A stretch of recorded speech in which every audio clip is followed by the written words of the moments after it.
Welcome back to Banditland Boulevard. Trevor Hauer here with my co-host Tony LaMonica, still rocking the StreamYard platform because, we evolve. Just like how the Bandits evolve, we evolve on this show as well.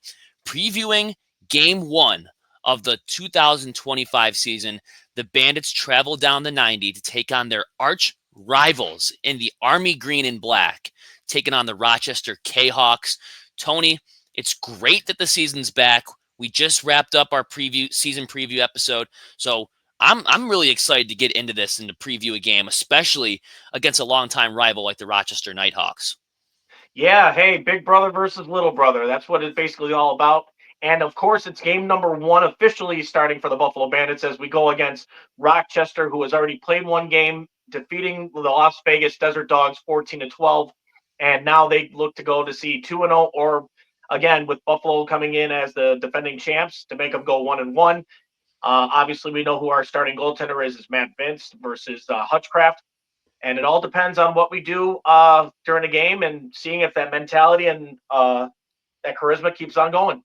And it's going to be an interesting game because if you go on the Rochester Knighthawks website, all they're doing is pumping this game. They're saying, we want you guys to be loud. We're hosting the defending champs. What it should That's say right. is we're hosting the back-to-back defending champs. That's what it should say.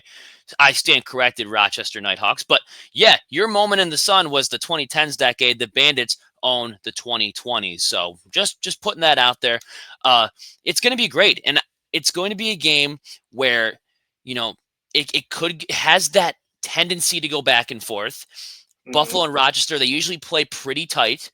They've been playing pretty tight for the last couple decades now. No matter how good the Knighthawks were, how bad the Bandits were, how good the Bandits were, and how bad the Knighthawks were, it always seems like these types of games are within 3 goals or less. So it's going to be really good to see.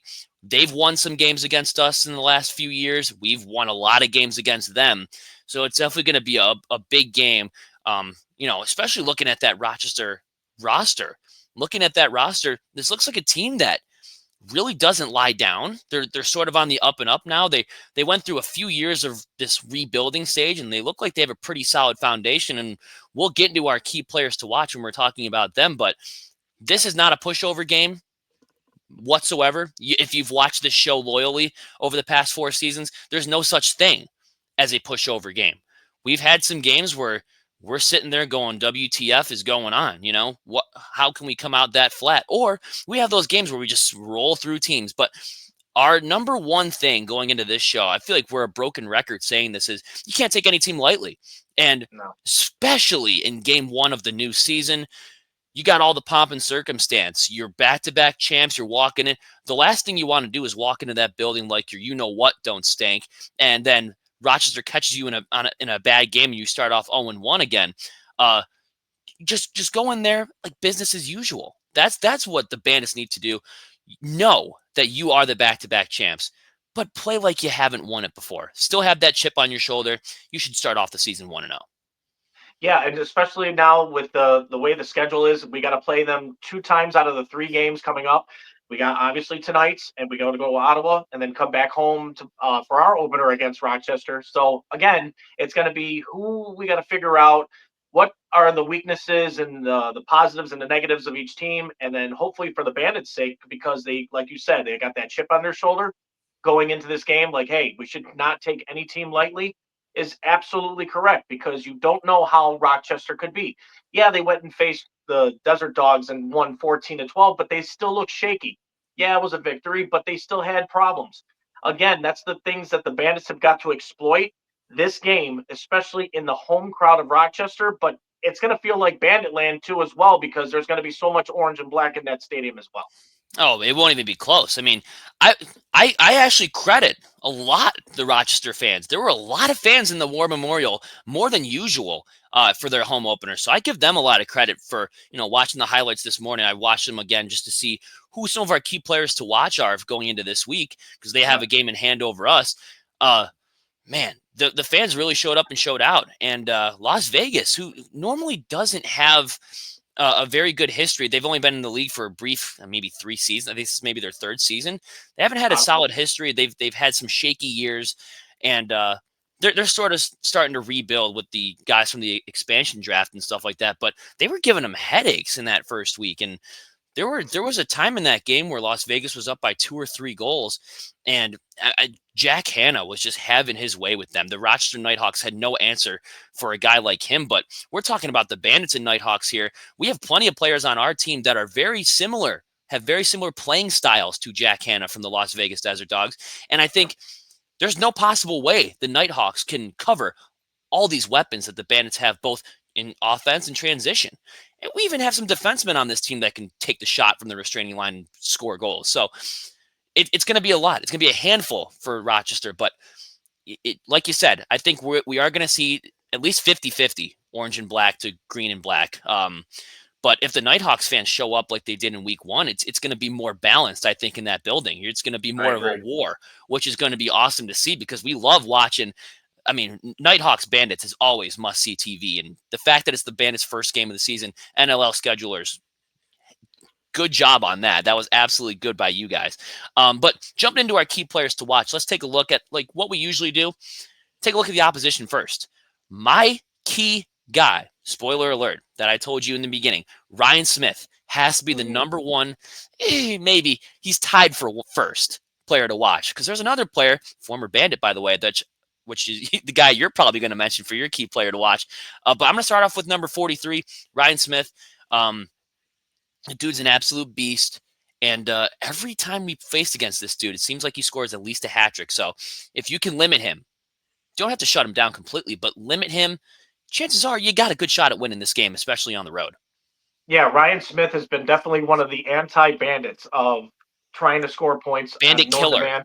He gets those goals when he much needed to, and also he creates plays. And the thing is that he knows the Bandits somewhat of how to get through their defense in a way. But I don't think he has really faced a change now that we got Paul Dawson, and we also have Matt Spanger back. It's like some of those guys that are now a little bit taller and somewhat invisible to see the goaltender in a way. He's going to have to really get that clear shot that he's always wanted. Or what he could do is use one of the tall guys as a screen against our own goaltender. That could backfire against the Bandits. But again, that was one pick I was going to say, but you are correct, sir. I know exactly who I'm going with. And it is our former guy, and that is Connor Fields. Fields has got 10 points already in his first game against the Desert Dogs. I see him still getting close to what he did against the Desert Dogs, but a little less because of the fact that our defense has really become stronger than ever. And the way, again, we have probably the best goaltender in the land, and that's Matt Vince. I'm not expecting him to get under 10, but again, the way how Connor Fields has been doing, I don't misjudge him because he does create some offensive opportunities, and we're gonna have to slow him down as well. And it's those games against the Bandits. I feel like it's not really a grudge. That's not really the right word. But when they didn't protect him in the expansion draft, these games against the Bandits kind of feel personal to him. And these are the games where he wants to show management, show the higher ups positions. This is why you should regret letting me go. So it probably does feel a little bit personal to a guy like Connor Fields, and he is every single time we face against that guy, he scores at least 2 or 3 goals as well. And I don't know, double-digit points is tough to do against the Bandits, but I mean he's definitely got he definitely has potential to do that. Another guy I want to look at was a rookie from last year, Thomas McConvey. Dude, that guy is an absolute freak. I remember the home game we played against the Knighthawks last year. That dude was scoring from all different angles, cross crease, and top of the restraining line. This dude can shoot from anywhere. He's a sniper, and they got to limit him as well. Yeah, I would have to say because of his first year last year, coming in and actually showing up, kind of like how Tahoka did, 40, 50 pointer just to get his feet wet. And I got a feeling he's going to be one of those high profile scorers in the near future because of how he's adapted to the game, going from college to now box lacrosse, and how well he is adapted to the system with Rochester. But again, it's all based on timing, knowing where to be position wise, and how to score those goals when needed. But he has really grown to the sport of lacrosse. Yeah, and he's really exploded, especially in that Vegas game too. He had a pretty solid night, and the games he faced against us, he looked great too. And I think the last 2 games we played the Knighthawks, Bandits scored 15 both times. They won 15-13 and 15-14. So they have, it smells like a trap game coming. It could Honestly, be first it game. smells like a trap game. I don't remember the last time the Bandits really blew out. Actually, I really do. I kind of do. The playoff game. I don't expect a 20-8 ass No. whooping of the Rochester Knighthawks, especially since due to the fact that was a couple years ago, and the Rochester Knighthawks have really improved their team. They're starting to gel. They're starting to click. They could be kind of that sneaky under the radar team that can sneak into the playoffs around the 6, 7, 8 seed. That's a team that you probably don't want to see going into the playoffs if everything goes well for them. But they do have their faults. Las Vegas, who is not a very good team whatsoever. They just lost to the Mammoth last night. They started off the season 0-2. They were giving them fits. And I said this before in the show. If a team like Las Vegas, you can blame that it's week one. You're clearing the cobwebs and stuff. But if Las Vegas is giving you a hard time, just wait till the back-to-back defending champs come into your house and show you who's who. Yeah, exactly. And now we might as well talk about the key players for the Bandit side. Where do you even I'm going to start? go with my number one guy, and that's going to be Dane Smith, leading the way, either being a playmaker or a goal scorer.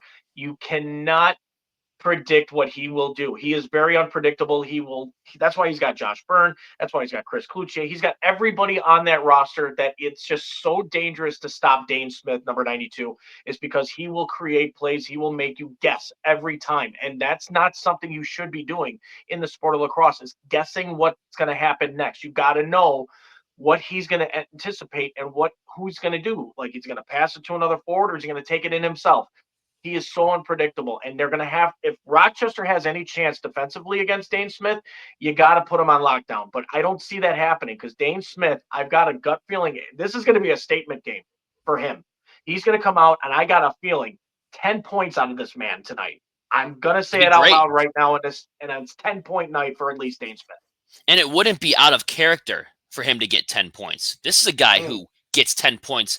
It seems like every time this dude rolls out of bed, he puts 10 points on the board. Like, whether that's 3 goals, 7 assists. We know that he's an assist machine, right? We know that he is an absolute Apple machine. That dude was insane with the assists last year. And whenever he was setting up 22 to shoot the ball and score, him and Josh were, you thought they were clicking in 2019 and 2022. They clicked last year when everyone stayed healthy.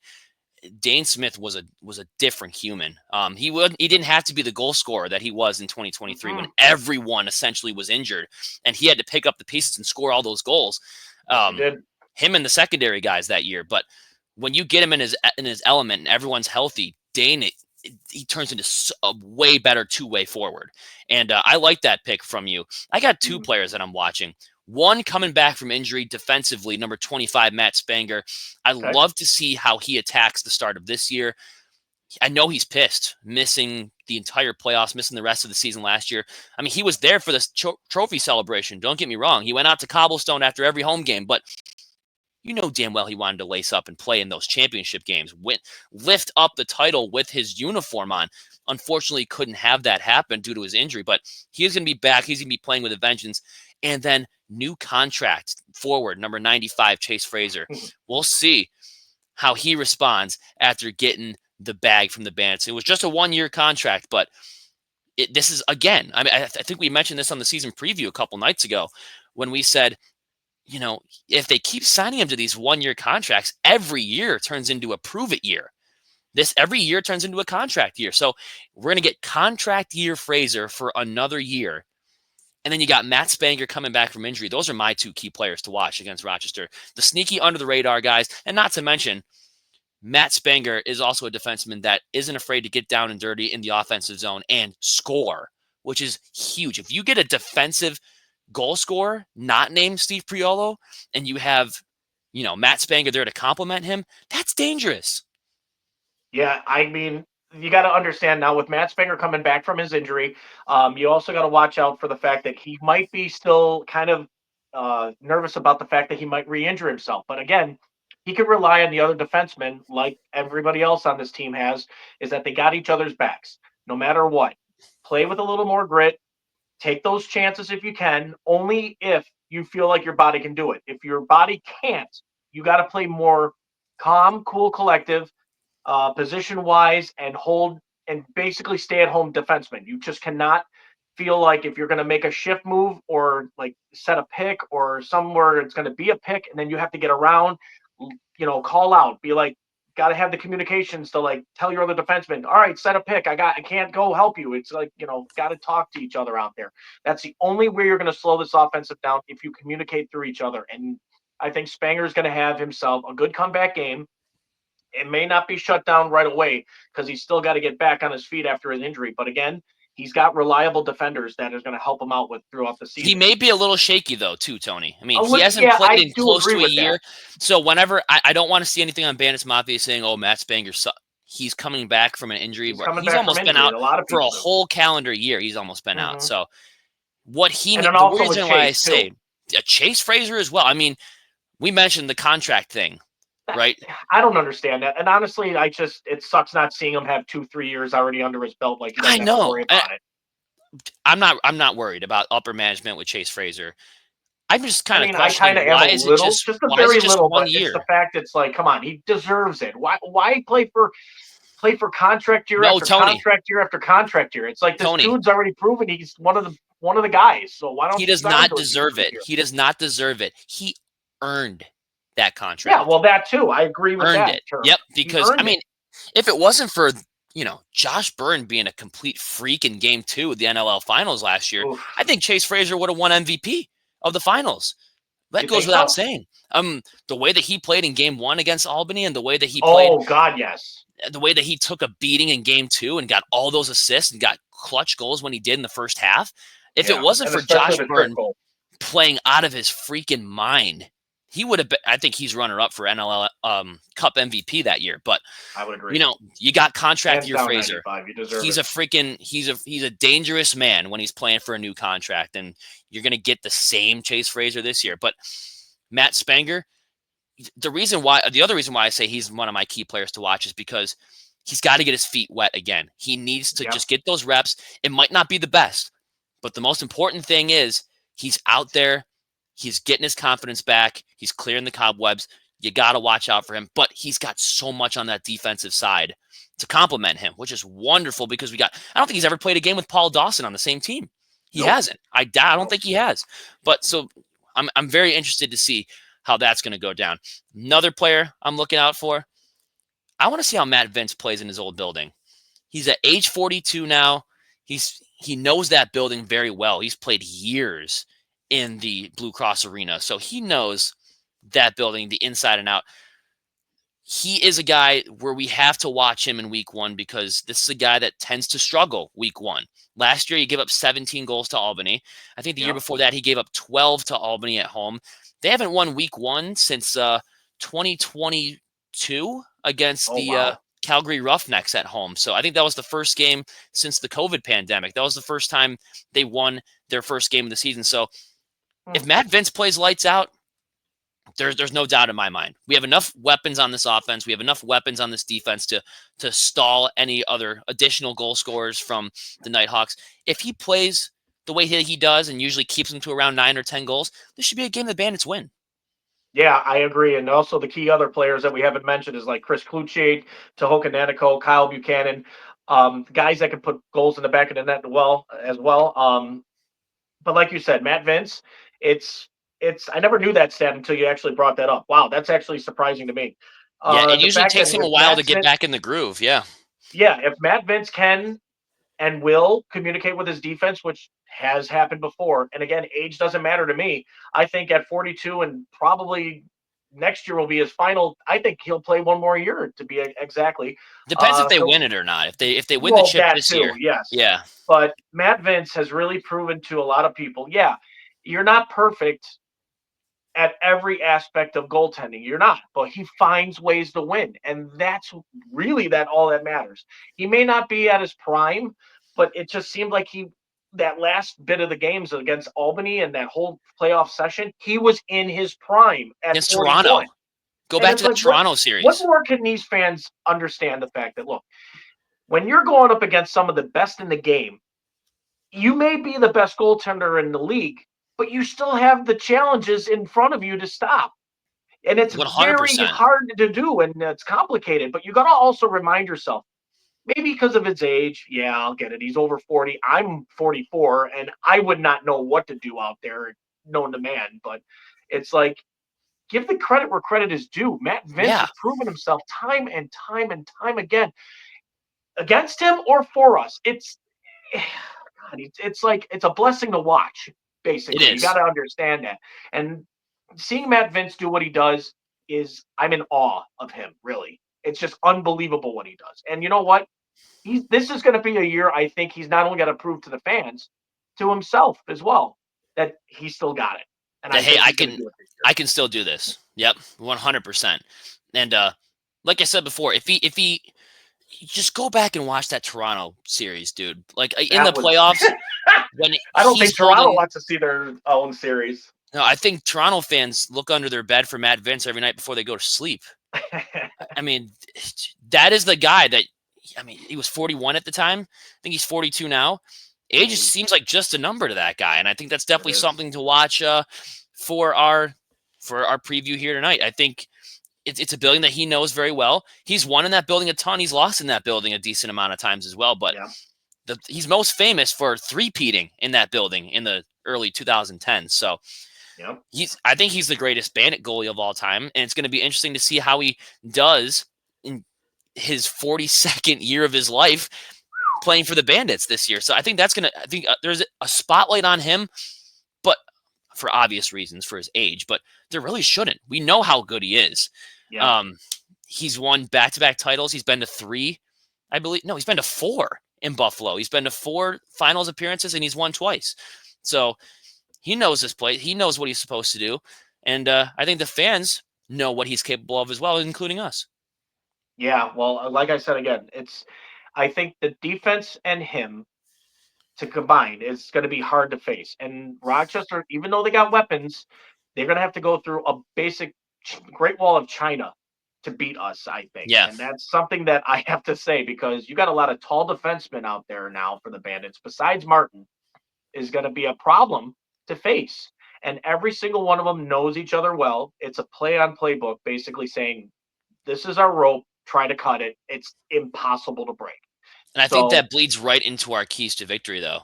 You I kind of just agree. mentioned it right there when Yeah. you said the defense.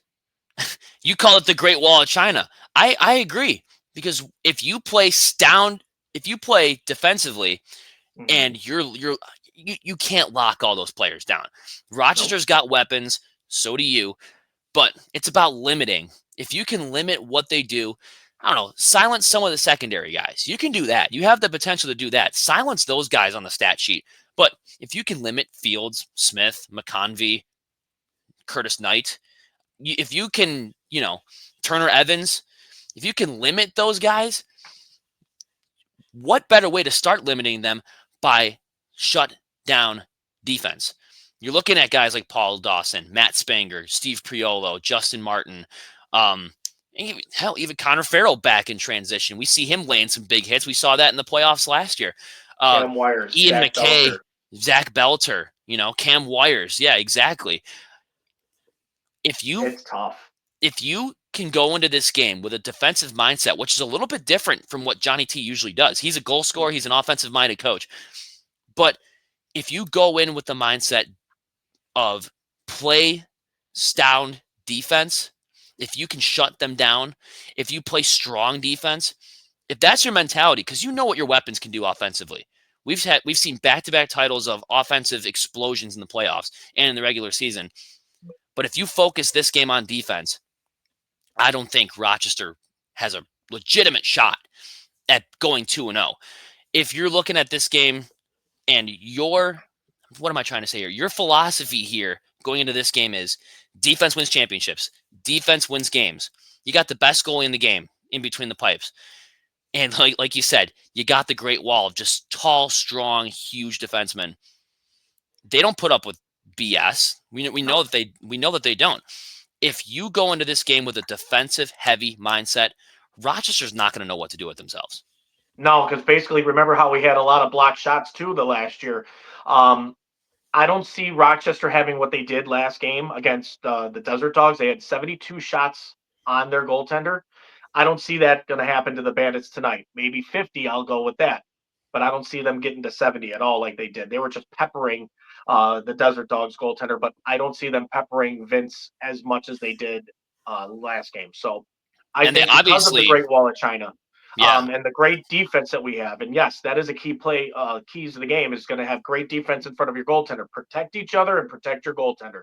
That is definitely a big, big way of how they've won the championship last year. And I think that's what the mentality they got to carry into this season. And it's obviously, it says a lot about the Rochester offense.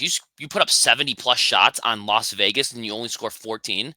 I Yeah. mean, we usually see the Bandits in the high 50s, low 60s, and they can sometimes put in 18, 19 goals. Yeah. That says a lot about the Rochester offense and how, I don't want to say fraudulent after week one, but they don't bury every single Too early to opportunity say. that they have. They have the ability. They don't bury every single opportunity like they should. 14 Mhm. goals out of 70 shots, like that's not good, Tony. That's Mm-mm. not really good at No, all. And no. you obviously got to give credit to the Las Vegas goalie. He came to play, obviously playing on his head the whole game. Giving up 14 is a blessing for him. But that says a lot about Rochester. And I think that bleeds into the next one is what does 70 shots really say? Las Vegas's defense really had no rebound control. Jump on the Correct. rebounds. Don't give them second opportunities to pick the ball up, reset the shot No. clock.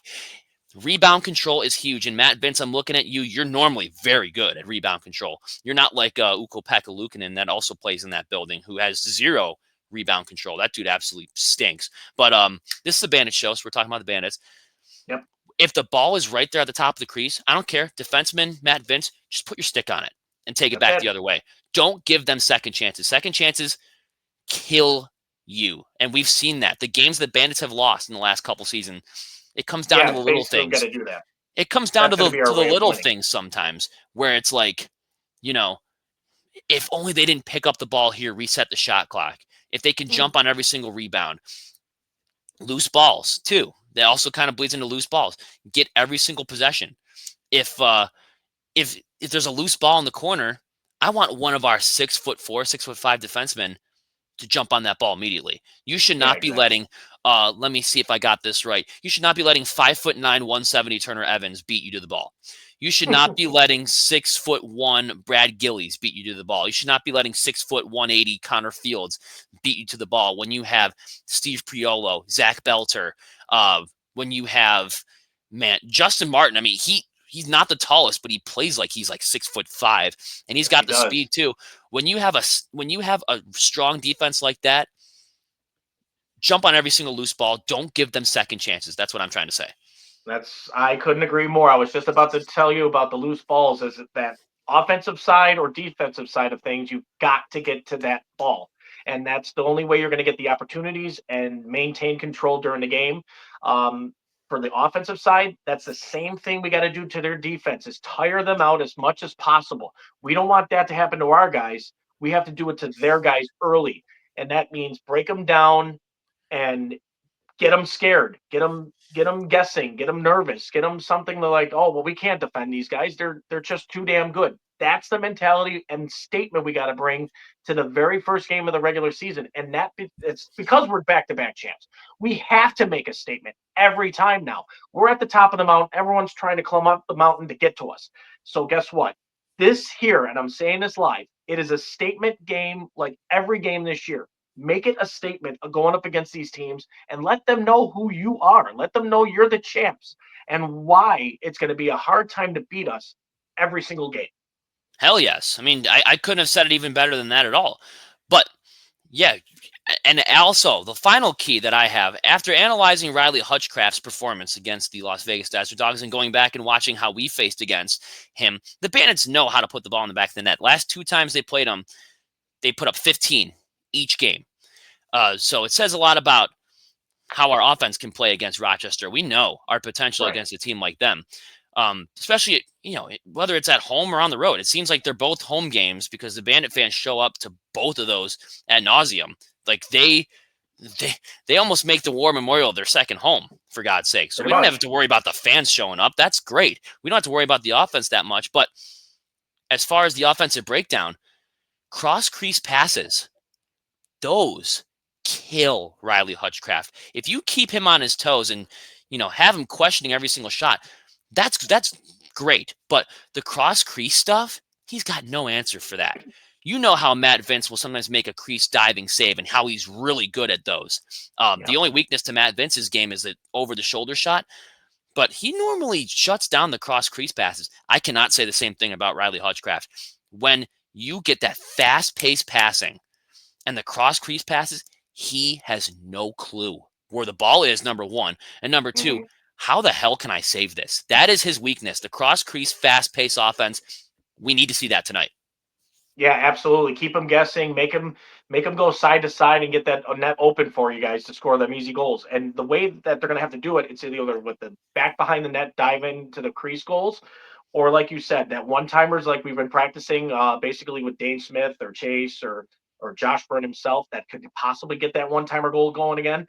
But you keep Hutchcraft guessing, he's going to end up giving up 14, 15, like you said. And that's the way we're going to have to beat him this game. Every game. Really. Definitely. I mean, that's his weakness. Exploit it. Johnny T knows it. I mean, he watches film more than anybody else, I think. And I don't have a doubt in my mind that the offense can put up a solid 14 or 15 tonight. And I think that should jump right into our score predictions. Now, this is our first game of the season. We know the Bandits the last couple of years have struggled in their first game of the season. But Tony, do you have a score prediction that seems kind of realistic for tonight? And who's going to win? Who's going to lose? Well, obviously we're picking our boys, no matter what we do here. But to go into the aspects of the game and watching what Rochester did in game one alone already. Okay, yeah, you posted double-digit goals, but you almost lost 14-12. You only won by 2 goals. That's not making me scared of you guys in a game where you had 70 plus shots.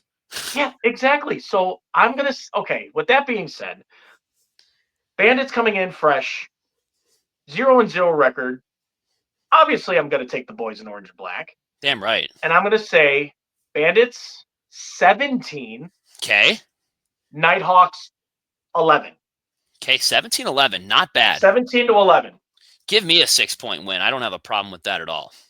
Definitely. I like that. I don't know, Tony. Not to be a negative Nancy here, but it feels like a trap game. Smells like one to me. Okay. But I do have these guys winning. I'm rocking the freaking TK. I'm rocking the freaking Tracy Kelusky jersey. They're not losing when I'm wearing this. I do have the Bandits winning. It's going to be close. But if it ain't broke, don't fix this prediction. I say it's going to be 14-12 again. 14-12 Bandits, and a player that really explodes tonight, I think, is probably going to watch out for a Chris Kluche. It smells like a Chris Kluche kind of game, doesn't it? Go on the number 2. The sidearm guy. I mean, Riley Hutchcraft's going to have some fits with him. But these are your score predictions right here. Tony, Bandits win 17-11. I got 14-12. I don't think there's any problem with that whatsoever. None. I can't wait for this game. I'm so excited. I've been waiting all year for them to get back, or not all year, but a few months just to get back into the game. We're back, man. I'm just ready for orange and black again, baby. I can't wait. We waited half a year because I think their season. No, we waited over half a year. 7 months. Yeah, we waited 7 months. Has it been that long? That's a long time. 7 times 30. What is that? 210 days. We waited a long time for these guys to come back. So yeah, it's going to be good. Wait. It's going to be fun and exciting. I'm ready to lose my voice. I don't know if anybody else is out there.